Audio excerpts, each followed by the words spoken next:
இந்த தாவேக்கா தற்கூரிங்களும் தற்கூரிகளோட தலைவரும் புரிஞ்சுக்க வேண்டிய ஒரு விஷயம் இருக்கு. ஒரு ஒப்பீடு தான், சின்ன ஒப்பீடு, அதை மூலம் புரிஞ்சுக்கோங்க. அது வேற யாரும் இல்ல, அஜித்தோட ஒப்பிட போறேன்.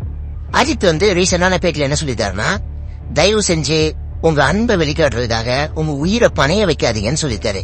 ஆனா விஜய் எப்படியா, கூட்டம் கூட்டணும், மாஸ் காட்டணும் அப்படின்றதுக்காகவே இந்த ரசிகர்களை பயன்படுத்தி அவங்கள ஒரு வழி பண்ணிடுறாரு.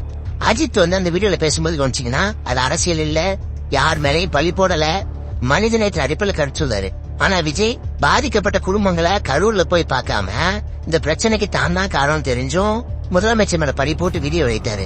அந்த மக்களையும் தனக்கு வசதியான இடத்துக்கு வர வச்சு பார்த்தாரு. இது ஒரு நல்ல ஒரு மனிதனுடைய பண்பா? அஜித் எவ்வளவு முதிர்ந்த மனிதனா இருக்காரு, இவர் எவ்வளவு சீப்பான மனிதனா இருக்காருன்னு பாருங்க. அஜித் ஒரு நல்ல மனிதனா இருக்காரு. ஆனா விஜய் மிக மிக மோசமான சுயநலவாதியா இருக்காரு. பழிய சுமக்கிறவன் தான் தலைவன், பழிய சுமத்துறவன் இல்ல.